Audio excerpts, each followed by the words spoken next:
Hello दोस्तों, स्वागत है आपका हमारे यूट्यूब चैनल में। तो आज हम पढ़ने वाले हैं एक ऐसी किताब जिसके बारे में कहा गया है, मतलब जिसने भी एक किताब को पढ़ी है उसे पैसे कमाने के नए नए आइडिया मिले हैं और वो उसने अपने जीवन में ग्रो किया है, बहुत पैसा कमाया। तो ये एक ऐसी किताब है जो देश भर में प्रसिद्ध है, शायद आपने सुनी भी हो, जिसके नाम है थिंक ग्रो एंड रिच। तो आज इसी किताब के बारे में पढ़ेंगे, जानेंगे कि इस किताब में ऐसा क्या है कि जो लोग इसे पढ़ते हैं और फिर उनके अंदर नए नए आइडियाज़ आते हैं बिजनेस करने के लिए।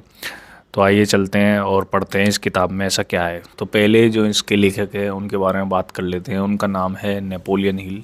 उन्होंने बहुत ही प्रसिद्ध किताबें लिखी हैं, ठीक है गाइस। तो आइए पढ़ते हैं उन्होंने क्या लिखा है थिंक ग्रो एंड रिच में। क्या है इसमें ऐसी चीज़ें हैं जो आप पढ़ के इससे अपना दिमाग खोल सकते हो और बिज़नेस के नए नए आइडियाज़ ले सकते हो, ठीक है।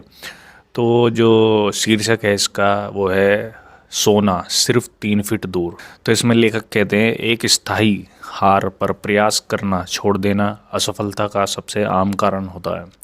हर किसी को कभी ना कभी इस गलती का एहसास ज़रूर होता है।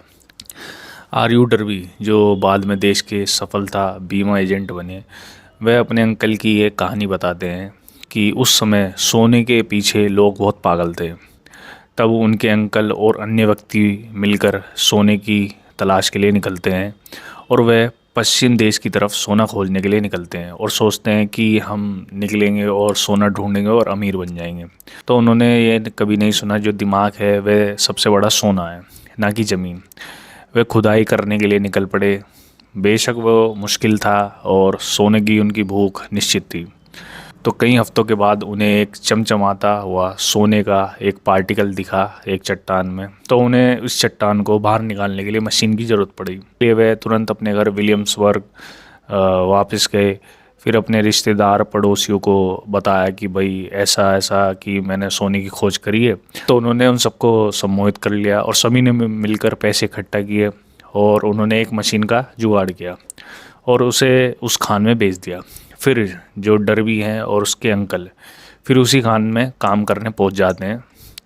जब वह उस चमचमाती धातु की पहली जो उसकी खेप होती है उसको निकालते हैं और उसको जो शुद्धिकरण के लिए भेजते हैं, तो उसका परिणाम देखकर उन्हें इस बात का विश्वास हो जाता है कि ये उनकी जो पास है सबसे बड़ी खान है सोने की। तो फिर दिन वे दिन बीतते जाते हैं तो उनकी उम्मीद बढ़ती जाती है। फिर तभी अचानक से क्या होता है, वह सोने की खान में सोना गायब हो जाता है।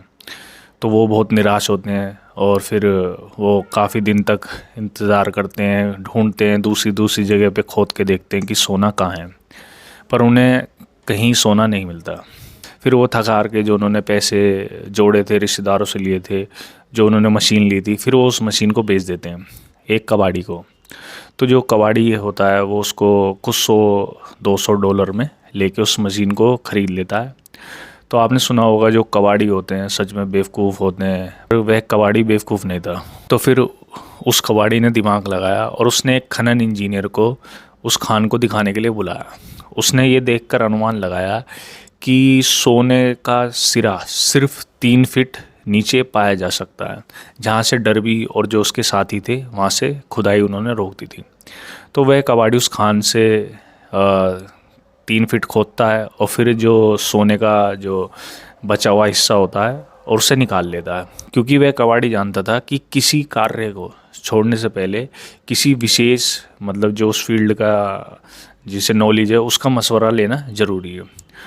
तो डर्बी ने उसका जो मशीन ली थी बहुत ही महंगी थी, उसका उसने भुगतान किया, पर जो कबाड़ी था उसको डर्बी पर भरोसा था कि ये अगर यहाँ पे कुछ खोज रहे हैं तो यहाँ पे कुछ ना कुछ मिलेगा। तो उसने वहाँ पे वो इंजीनियर बुलाया, उससे चेक कराया और उसने सोना निकाल लिया। तो उसके बाद जब डर्बी को पता चला कि उस कबाड़ी ने वहाँ से सोना निकाल लिया, दिमाग में उस घटना को भूल नहीं पाया, कैसे उस कबाड़ी की ज़िंदगी बदल गई और उसको पैसा नहीं मिला। तो डर्बी को इस अनुभव से बहुत लाभ हुआ। उसे पता चला किसी न किसी ना का मतलब ना हो, ये ज़रूरी नहीं। तो डर्बी इसमें कहता है कि अपने कार्य को बीच में छोड़ने की आदत हमेशा हमेशा के लिए आपको पीछे कर देती है। और उसने तय कर लिया था कि उसे कोशिश तब तक करनी है जब तक सोना निकल ना आए, या कोई भी काम हो उसे कोशिश तब तक करनी है जब तक वो उस काम में परफेक्ट ना हो पाए। क्योंकि इसमें लेखक कहते हैं कि सफलता का रास्ता कुछ स्थायी सफलताओं से लेकर गुजरता है। तो उन्हें पता होना चाहिए जो असफलता है वो सिर्फ एक विलम्ब है, हार नहीं। लगभग 500 जो अमेरिका के जो सफल व्यक्ति हैं उसमें लेखक कहते हैं उन्होंने ये स्वीकार किया कि उन्हें सफलता तब मिली जब वह हार के बिल्कुल नज़दीक थे। तो असफलता इस मामले में बहुत चालाक है, वे लोगों को मन भटकाने के लिए अक्सर तभी आती है जब सफलता बहुत नज़दीक होती है। मतलब जब आप अपने मंजिल के बिल्कुल करीब होते हो तो असफलता तब आती है।